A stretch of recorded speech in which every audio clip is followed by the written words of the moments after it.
Have you ever wondered how the bond of an 1,000-pound horse and its rider is formed? Studies suggest that horses can synchronize their heartbeats with that of their riders. That would explain why horses and humans can have such close bonds. I don't know what it is, but ever since I was a kid, I've had a love for horses. Growing up, everybody would say, "Oh, it's in your blood," like it was put in your DNA. The older I got, the more obsessed I got.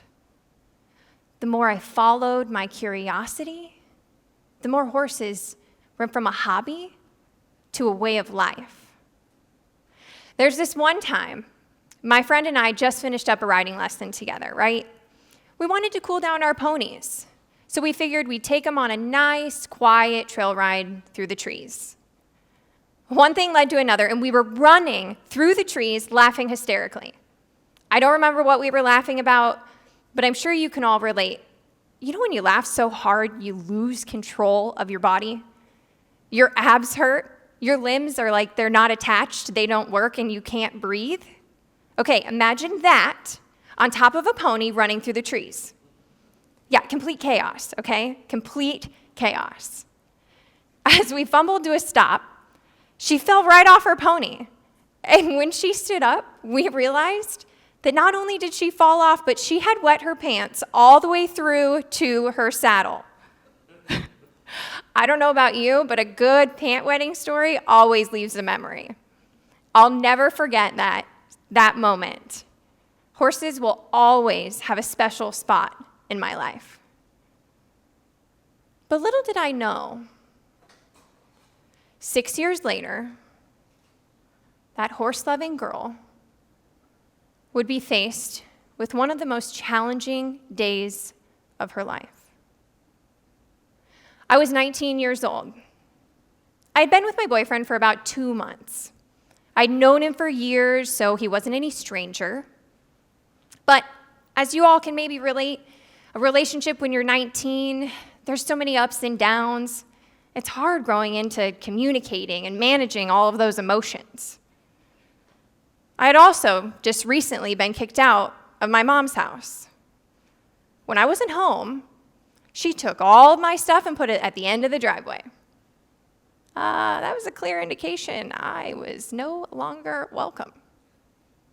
Where do I go now? I ended up moving in with my boyfriend's family. We lived in the basement. It was close quarters. But honestly, it didn't matter. It was a place to lay my head at night. I'd never not had a home to go home to.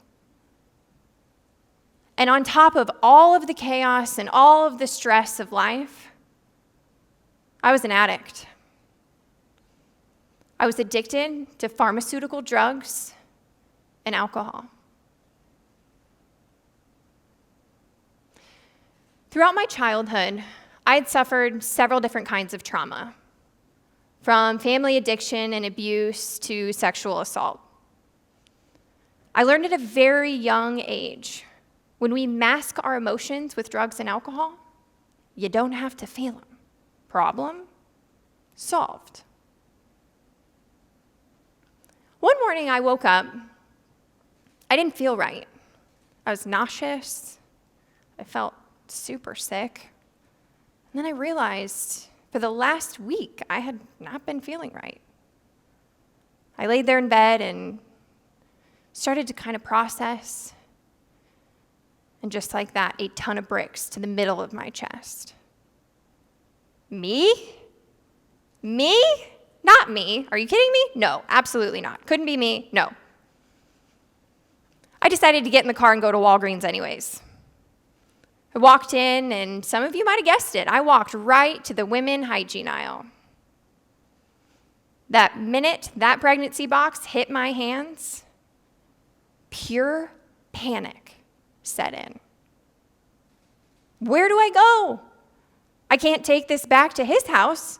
Everyone would notice. I awkwardly walked up to the checkout and paid for the test.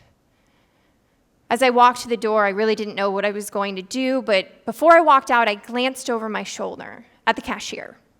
She had just looked away. Here's my chance. I bolted to the women's bathroom of Walgreens.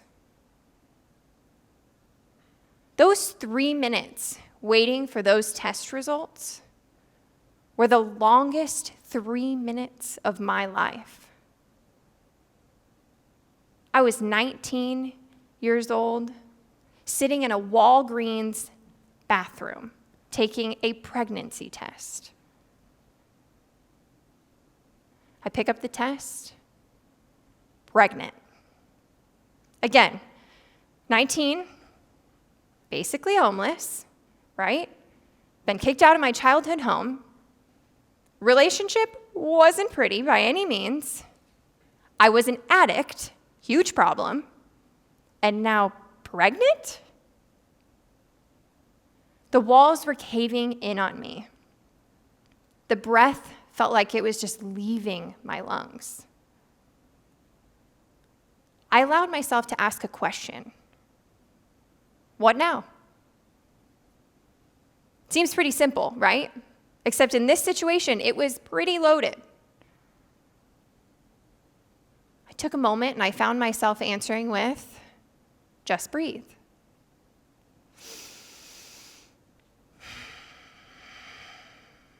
Okay, breathing. For some of us, that's a normal task. In this instant, I needed to tell myself to breathe. I allowed myself to ask another question. Where do I go now? What do I do? Still breathing. The car. I can make it to the car. As I asked myself questions, I really tried to keep an open mind. This was uncharted territory. I had never experienced this before. And as I allowed myself more grace, I was starting to feel a little bit more comfortable with the idea of being a mom. Asking those simple questions, one step at a time, is what allowed me to process one of the hardest days of my life. When we follow curiosity, we discover authenticity. When we ask ourselves questions and we lean into grace, we remove the constraints of the desired outcome. This allows us to explore perceptions more freely. Have you ever heard of the phrase, curiosity killed the cat? It's oftentimes a phrase that is used to steer us away from curiosity, to make us afraid of it, right? You'll hear it when people ask too many questions or they're being nosy, okay? Well, prime example of society closing our minds and asking us politely to color inside the lines of life. Now, Merriam-Webster states, the definition of curiosity is the desire to know. Merriam-Webster also states that the definition of authenticity is being true to one's personality. But do you know who their enemy is? Do you know what holds you back from stepping outside your comfort zone? That makes you scared to be different? Afraid to be weird? Judgment. Judgment is curiosity and authenticity's enemy. And through society and stigma, judgment is born. Now, there is a friend of mine that actually is also a client of mine, so it's a blended relationship. She gave me a call one day, and she had just had some adversity hit her desk that she had never experienced before. And she was seeking some help on how to process it. She was let go from her corporate job. Her feelings were hurt, and she had a bruised ego. I encouraged her to explore this situation with curiosity and grace. As we continued to ask questions, I noticed her energy change for the better. She was excited. She was happy. And by the end of the call, she was excited, happy, calm, cool, collected. Not only that, we had developed an amazing plan for her to step into the marketing space and open up her own marketing firm. What was once terrifying for her was now empowering. When we follow curiosity, we discover authenticity. When we ask ourselves questions and open our mind with grace, and we remove judgment, we discover who we truly are meant to be. We create that safe space to process trauma, emotions, feelings, or whatever you bring to it. As a recovering addict with 5 years of sobriety, I am confident in the fact that using curiosity and grace can change the world one life at a time. All right, I got a favor to ask. Ready? Everybody take out your phone. Yeah, it's 2024. You all got your phones. They're like adult pacifiers at this point. Okay? Perfect. All right. Open up a text message. And we are sending it to ourselves. Type in your number as the recipient.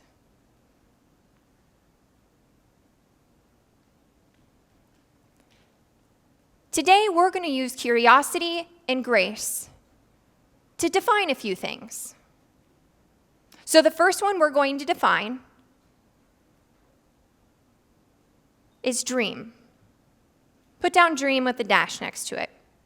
We're going to define this by asking ourselves this question. What is the number one thing you have always wanted to accomplish in your life? That childhood goal. Maybe that adulthood goal. Maybe it's a random thing. But it's something that lights your heart on fire. It's a desire. It's something that maybe you came up with when you were 4, or maybe you came up when you were 24. But it's something you want to accomplish before you leave this earth. Mine, I had a random one. I always wanted to compete in a bodybuilding competition. All right, number 2. We're going to define eliminate. So eliminate dash. We're going to define it by asking ourselves this question. And I want you to put down the first thing that comes to mind. What is holding you back from that dream? And the first thing that comes to mind might be a gut feeling, might be a random thought, but put it down because that's important. Don't overthink it. All right? And the third is embrace. We're going to define embrace. Now, we're going to define this a little bit different than the other two. We're going to define it as if your back is up against a wall and your life depends on it. Your back is up against the wall. Your life depends on it. What is the first step you're going to do to accomplish this dream?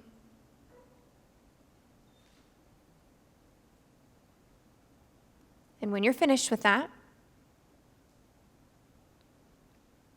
hit send.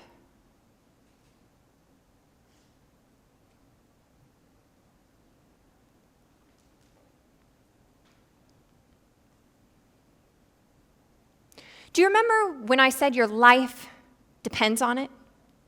That's because it does. Your true, authentic life depends on you showing up for the job. Now, you just took the first step to being curious.